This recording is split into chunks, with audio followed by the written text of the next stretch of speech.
Bonjour et bienvenue à l'émission La piscine de Bethesda. Je suis Odile Ngonyembe. Il est écrit dans le livre de Somme, dans son chapitre 91, les versets 1 et 2, « Celui qui demeure sous l'abri du Très-Haut repose à l'ombre du Tout-Puissant. Je dis à l'Éternel, mon refuge et ma forteresse, mon Dieu en qui je me confie. » Bonjour ancien Gervais, très heureuse de vous revoir sur ce plateau comme à l'accoutumée. Bonjour Odile, c'est avec beaucoup de joie et le cœur reconnaissant que nous partageons ce moment de témoignage avec tous nos amis qui nous suivent en ce moment.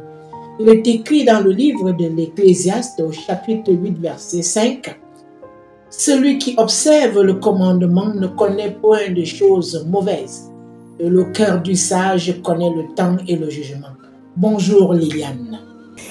Bonjour ancien Gervais, bonjour à nos très chers amis internautes. Bienvenue à votre émission La piscine de Bethesda. L'Éternel étant donc au centre de nos vies, commençons avec cette belle louange en son honneur. C'est parti.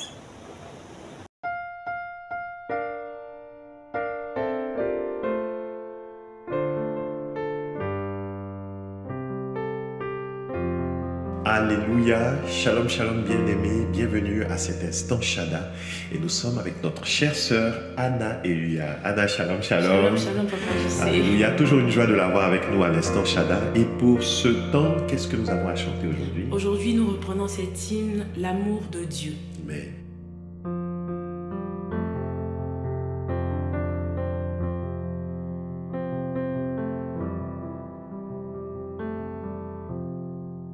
L'amour de Dieu de loin surpasse ce qu'on peut dire, un cœur humain.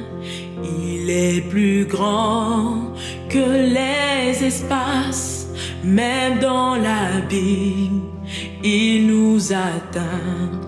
Pour le péché de notre monde, Dieu nous donna Jésus, il nous pardonne nos paix profondes, il sauve les perdus.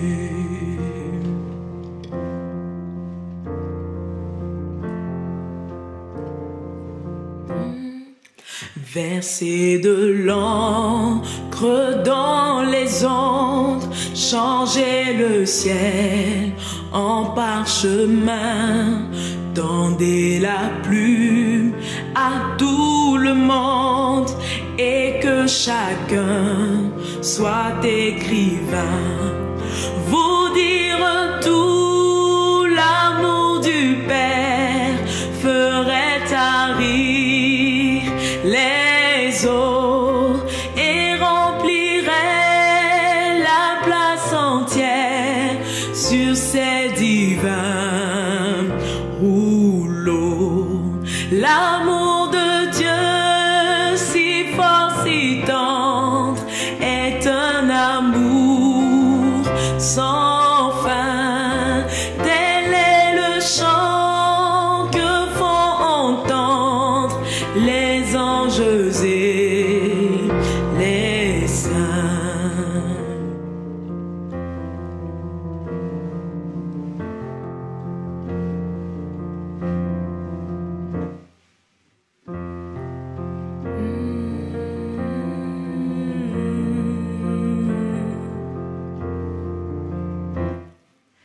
Et que le monde un jour chancelle avec ses trônes et ses rois, quand trembleront tous les rebelles, soudain saisis d'un grand effroi.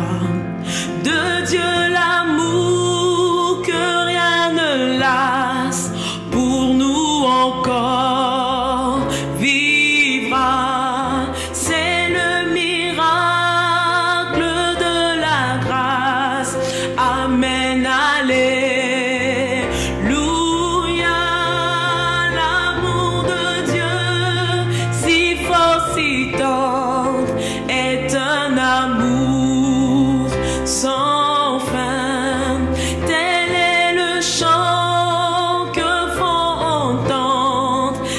les anges et les saints. L'amour de Dieu si fort, si tendre, est un amour sans fin. Tel est le chant que font entendre les anges et les saints.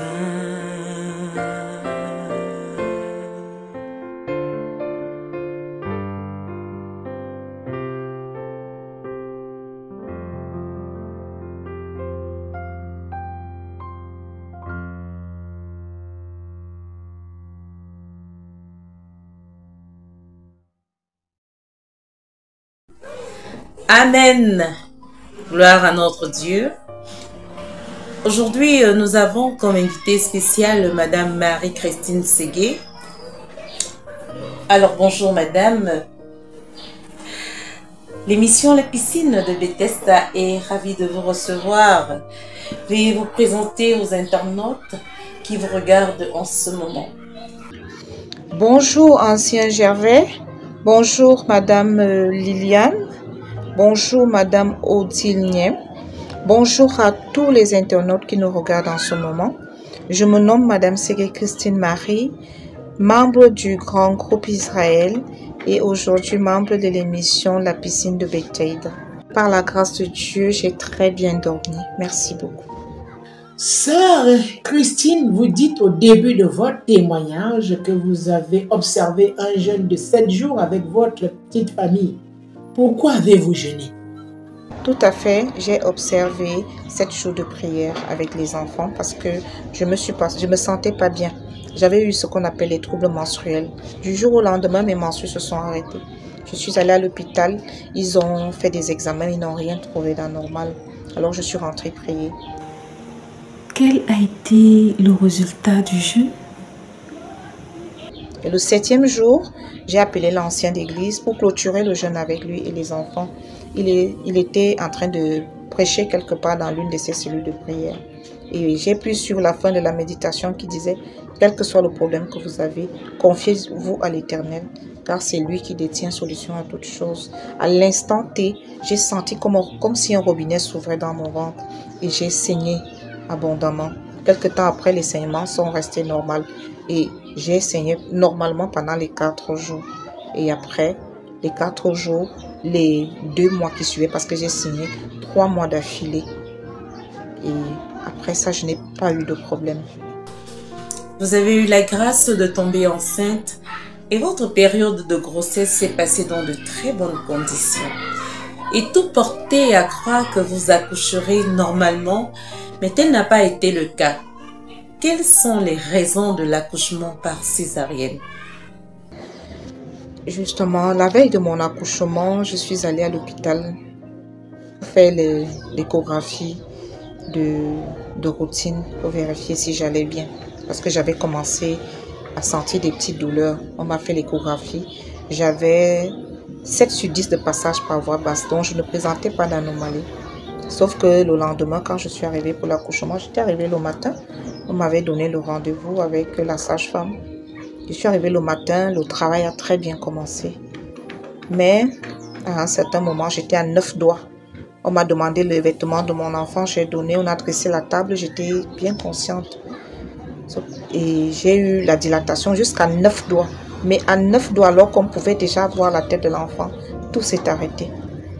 J'ai fait une éclampsie avec rupture utérine et hémorragie. C'est pour cela qu'on m'a fait la césarienne.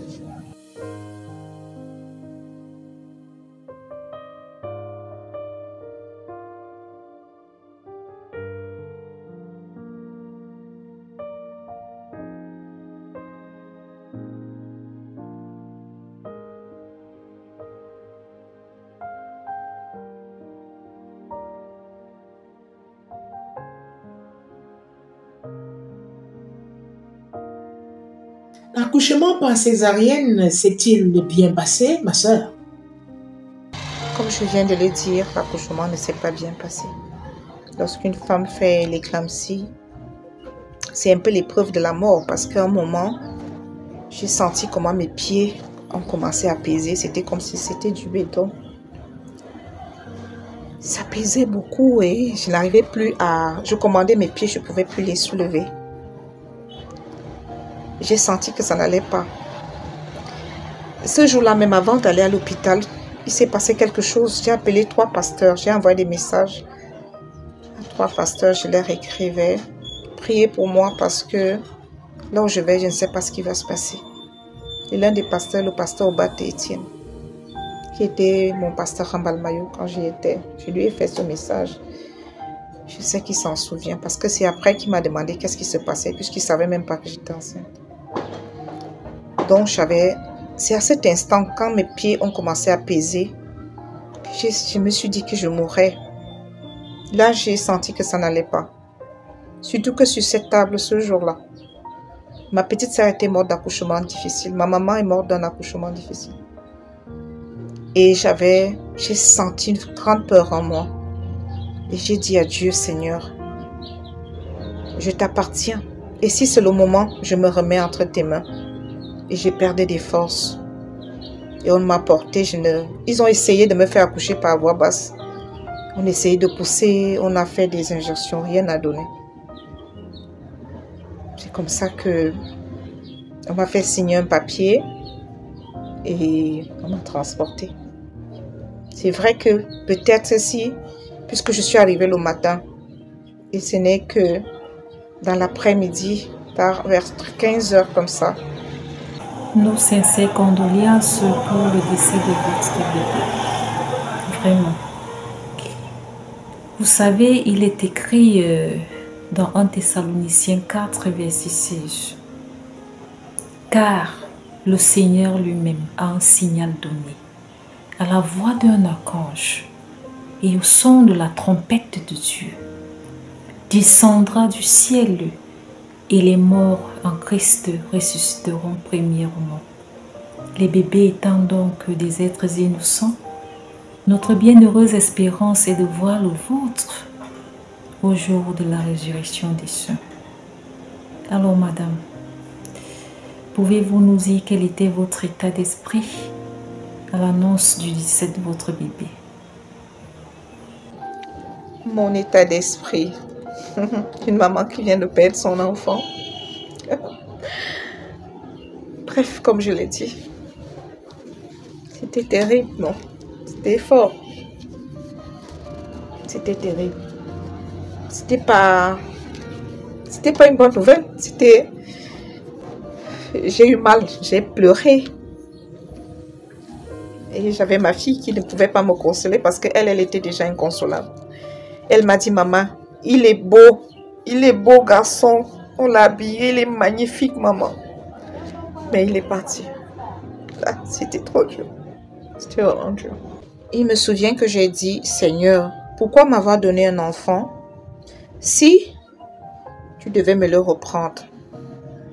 Pourquoi avoir permis que j'ai un problème de menstrues et que j'ai des menstrues pendant 3 mois, le 3e mois que j'ai cet enfant? Pour moi, c'était des signes.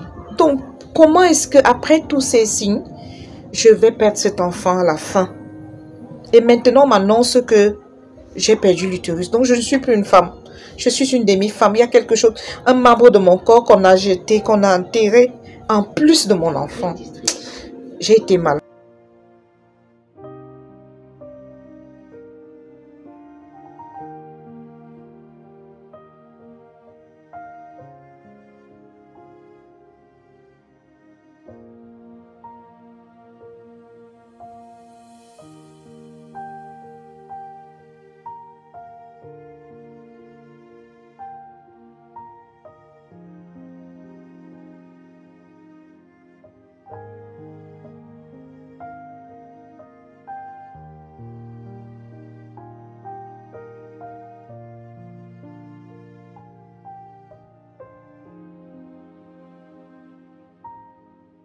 Comme si l'annonce du décès de votre bébé n'était pas suffisante, on vous informe aussi d'une autre mauvaise nouvelle, laquelle...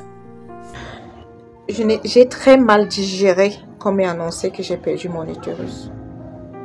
je suis allée rencontrer le médecin qui m'a opéré. Il a fait venir tout ce qui était au bloc et la sage-femme qui m'avait accueilli. Alors il m'a expliqué tout ce qui s'est passé. Il m'a dit, c'était toi le bébé. D'ailleurs, même le bébé était déjà parti. Donc, il n'y avait pas moyen de le sauver. Alors, il devait te sauver toi. Et pour te sauver, il fallait enlever l'utérus.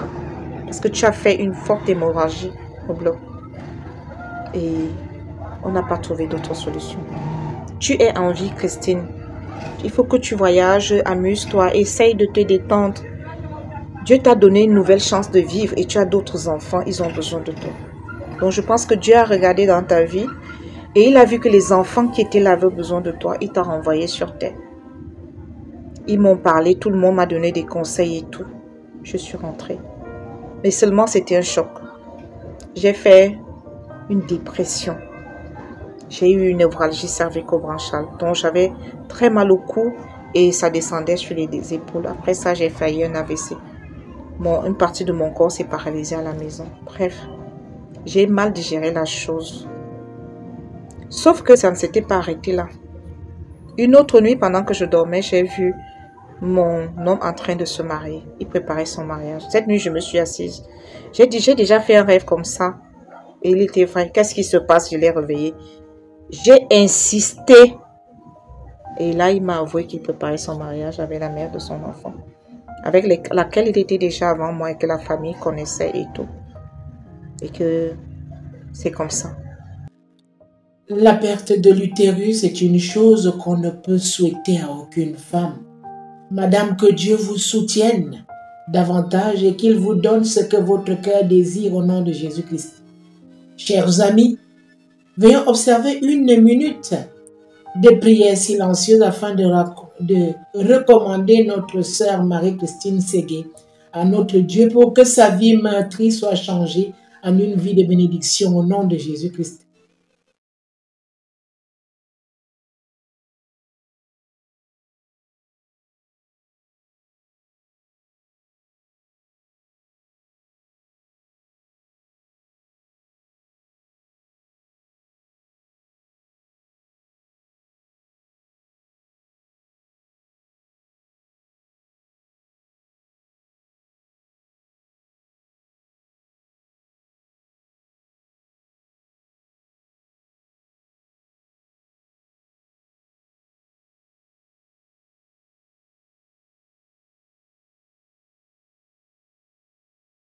Saya beteyop kola zame Saya beteyop ayena tatu zame you abuli jinga zame Saya beteyop kola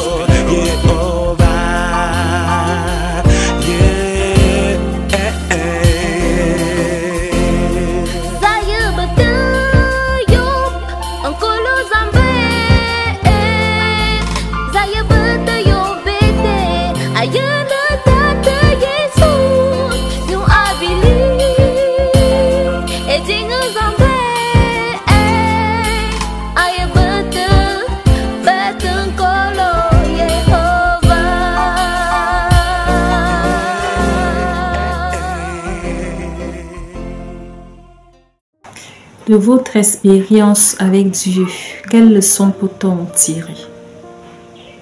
En effet, j'ai fait presque un mois à l'hôpital.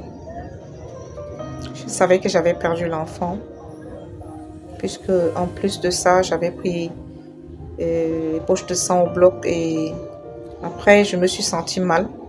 On m'a fait la numérisation, on a vu que je faisais 7 grammes de sang.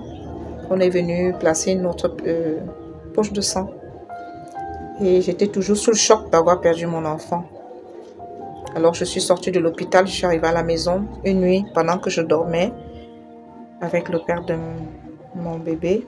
J'ai fait un rêve. Je vais appeler ça un songe où je suis les gens qui parlent d'utérus, machin, ça allait dans tous les sens. Et le lendemain, il y avait Le pasteur qui devait venir prier à la maison, paix à son âme, ce pasteur est décédé. C'était le pasteur de mon petit frère. Il est venu prier à la maison et pendant qu'il priait, il disait, même si on a enlevé l'utérus à une femme, de ce que tu as vécu était très grave, mais même si on a enlevé l'utérus, le Seigneur est capable de faire son miracle. Et il a raconté l'histoire de sa sœur à qui on avait enlevé l'utérus, elle a finalement accouché. Ça sonnait fort dans mes oreilles. Quand il est parti, j'ai demandé à mon ami que, mais attends, qu'est-ce qui se passe? Pourquoi il parle comme ça? Les hommes de Dieu, le Seigneur révèle des choses cachées. Je pense qu'il y a quelque chose que tu me caches. Il me dit non, rien. Je dis que tu vas me dire la vérité. Il a dit, il faut demander au médecin. Je dis pourquoi? Puisque tu es là, tu dois me dire. Il m'a dit, le médecin demandait qu'on ne me dise pas. Puisque j'ai déjà été sous le choc, il ne fallait pas qu'on me dise. J'ai insisté. C'est après qu'il m'a dit qu'on m'avait enlevé l'utérus. Et que c'est lui-même qui était allé jeter ça. Donc là, c'était un choc. Je vous assure, c'était très fort. Très fort. J'ai dit à Dieu, là, je ne te comprends pas. Qu'est-ce que tu essayes de me dire? Alors je me suis levée. J'ai recommencé à prier. J'ai pris la résolution ce jour-là de servir l'Éternel. Puisque après il s'est marié, on s'est séparés. J'ai décidé de faire place à l'Éternel dans ma vie. C'est-à-dire, je suis sortie du monde. Je n'ai pas un homme dans ma vie. J'ai décidé de servir Dieu. Chaque jour, je priais. Un jour, j'écoutais la méditation à la radio. Un pasteur a dit, le Seigneur, Dieu fait pousser les racines. Il est capable de faire pousser les racines. J'ai saisi cette parole de Dieu et j'ai dit, Seigneur, tu fais pousser les racines, alors je me remets à toi. Fais un miracle dans ma vie. Alors, tout ceci s'est passé il y a 3 ans. 2024, au mois de février, le médecin m'a demandé d'aller faire une échographie de routine. Avant ça, j'avais déjà fait 2 échographies qui montraient, qui disaient qu'on m'avait enlevé l'utérus, qu'on voyait un moignon, un bout de ce qu'on avait enlevé. Alors, en février, je suis allée faire une échographie dans l'un des laboratoires les plus réputés de la ville, Soma Yaoundé. Et je suis allée déposer chez le médecin. Moi, je suis partie.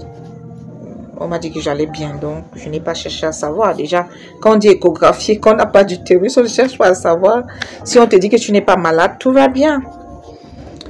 La semaine dernière, en début de semaine, je vais donc, parce que après ça, j'ai eu des séquelles, l'anémie. J'ai été menacée pendant très longtemps de l'anémie. Alors ces derniers temps-là, j'avais des malaises, je me sentais pas bien. Alors je suis partie à l'hôpital. On a fait la numérisation, justement, on a vu que j'étais anémie. On m'a encore mis sous traitement. Sauf que le médecin m'attendait, m'a dit, mais Christine, tu as fait une échographie en février et l'échographie là montre que tu as l'utérus et que tu as les ovaires et tout. Mais moi, je ne comprends pas parce que c'est impossible qu'une femme à qui on a enlevé l'utérus ait l'utérus, parce que je ne sais pas de quel utérus on parle ici. Si je ne connaissais pas ce laboratoire, j'allais dire qu'ils se sont trompés, mais là, c'est tout à fait clair. Les images sont claires. Il avait les mains posées sur la tête. Hein. Et après, il a pris son téléphone, il a appelé l'un des médecins là-bas, il n'a pas pris, il a pu avoir quelqu'un pour demander que, mais attendez, vous vous êtes trompé ou quoi? La dame n'a pas d'utérus, mais là, votre résultat dit qu'elle a l'utérus. Il m'a donc prescrit d'aller faire une autre échographie dans un autre laboratoire. Là, je suis partie. Je suis allée là-bas et quand je suis arrivée, on a commencé par l'échographie du dessus du ventre. Le médecin a dit que non, ça ne suffisait pas. On a pris des sondes. Ils ont inspecté mon ventre. Et puisque là, il y avait un écran, on m'a dit, le médecin a dit, madame, voici votre utérus, voici les trompes, voici les ovaires. En fait, vous allez très bien. Mais le bulletin d'examen disait absence ou présence de l'utérus. Alors ce jour-là, j'ai dit je vais témoigner la gloire de Dieu. Je vais témoigner du nom de l'Éternel. Je n'en revenais pas. J'ai marché du laboratoire à l'hôpital à pied. Je ne voulais même pas prendre le taxi. J'avais l'impression de m'envoler. La névralgie que j'avais, parce que j'avais mal au cou, j'avais les épaules, c'est comme si je portais une haute toute ma vie là. J'avais une haute. Subitement, je me suis sentie légère de haut aux épaules. Je me sentais bien. Je levais les yeux vers le ciel. Je parlais toute seule en route. Alors j'ai dit à mon Dieu, toi qui fais pousser les racines, je ne suis plus une demi-femme. Je te bénis parce que tu as fait pousser les racines dans mon corps. Et je continue de bénir le Seigneur. Je manque de mots. C'est possible. J'ai entendu des gens témoigner, parler de ce genre de choses. Ça m'est arrivé. Dieu est grand, il est vivant. Gloire à Dieu pour ses bienfaits. Avez-vous un sujet de prière, Christine? Je voudrais dire à quelqu'un ce soir que Dieu n'a pas changé. Il écoute toujours ses enfants et il nous aime énormément. Et que nous devons juste lui faire confiance, juste lui accorder notre conscience. Nous devons garder la foi sans perdre toute espérance. Et comme sujet de prière, je voudrais que le Seigneur m'accorde les moyens de continuer d'élever les enfants qu'il m'a prêtés. Et si telle est sa volonté, qu'il m'accorde la grâce de ne plus être rejeté. J'ai connu le rejet. J'ai souffert du rejet. Jusqu'ici. Et j'ai dit à mon Dieu, je vais attendre que seule ta volonté soit faite dans ma vie. Alors je me suis assise avec ces enfants qui m'a prêté pour l'adorer, pour le servir.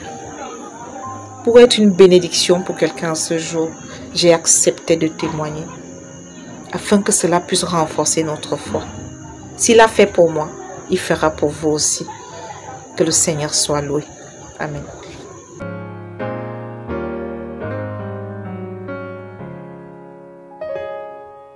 Joyful, joyful Lord, we adore thee. God of glory, Lord of love. Hearts unfold like flowers before thee. Hail the earth, the sun above.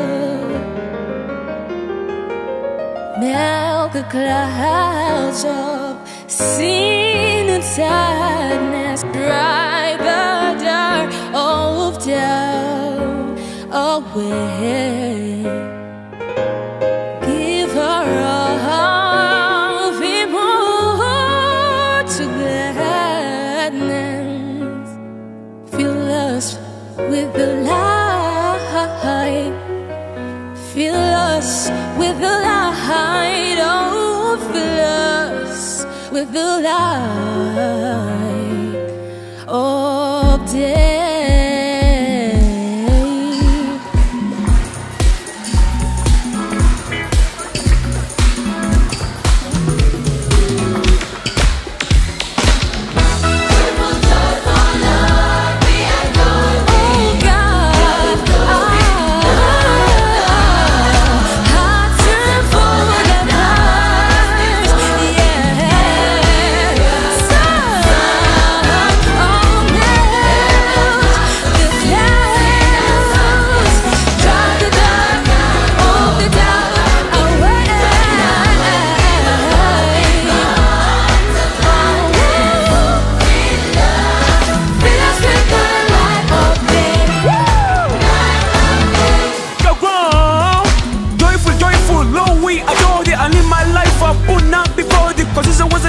Again to know that he was the only way to go. So I had to grow up and try to understanding that I'm down with the game. So now I'm demanding that you tell me who you don't to see. All I know that I'm down with my G.O.D. Down the G.O.D. Hey, you know the G.O.D. Yeah, you know G.O.D. You know the G.O.D. Come and join the chorus, the mighty, mighty chorus, which the morning stars may blind. The Father of love is riding over us. By the way,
À toi la gloire, la louange, l'honneur, la magnificence. Toi qui sièges dans les cieux. Toi dont le règne est éternel. Toi qui nous connais, qui nous a formés depuis les entrailles de nos parents. Que ton auguste nom soit craint et que ta volonté s'accomplisse dans nos vies. Notre Dieu, notre Père, nous voulons te supplier d'effacer nos fautes, nos transgressions, nos iniquités, et de nous laver dans le sang précieux de Jésus-Christ. Notre Dieu, notre Père, nous venons te remercier pour ce témoignage vivant de ta bienveillance, de ta compassion, de ta sollicitude à l'endroit de ta fille Marie-Christine. Ô Seigneur, exerce ta bonté, parce que tu as pour nous et elle des projets de paix et non de malheur afin de nous donner un avenir et de l'espérance. Notre Dieu, notre Père, la femme atteinte de perte de sang n'a eu besoin que de te toucher, elle a été guérie. Le centenier t'a dit que tu n'as pas besoin d'arriver chez lui. Il te suffit juste de dire un mot.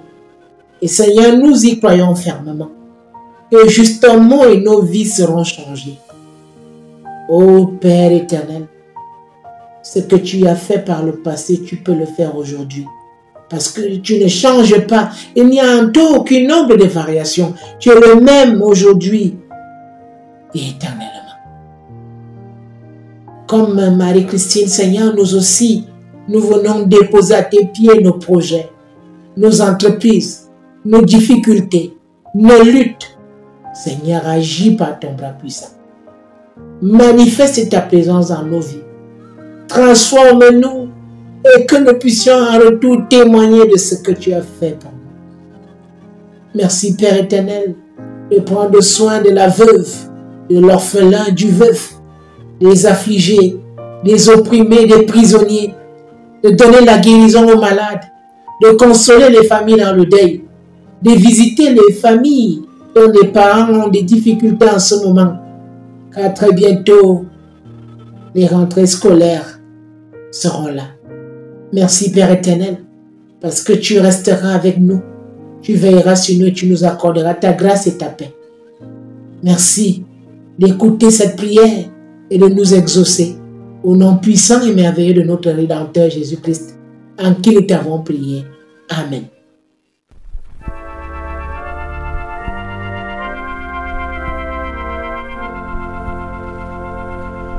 Gloire, gloire à l'Éternel, un cantique solennel, un cantique solennel de nos cœurs monte à son trône. Quand il crée, oh, qu'il est grand, quand il crée, oh, qu'il est grand, qu'il est juste en punissant, qu'il est bon quand il pardonne.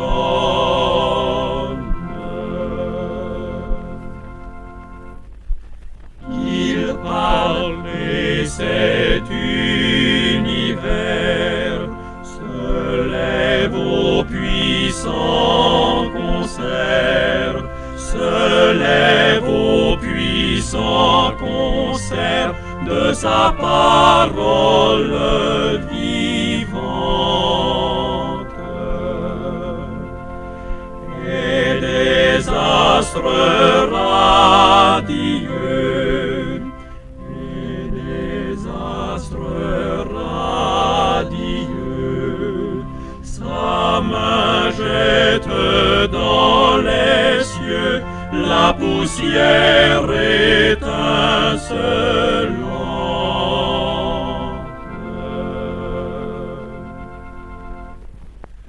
Ô Dieu, que t'es racheté, toujours chante les bontés, toujours chante les celui qui leur pardonne. Gloire, gloire à l'Éternel. Gloire, gloire à l'Éternel. Ce cantique solennel montera jusqu'à son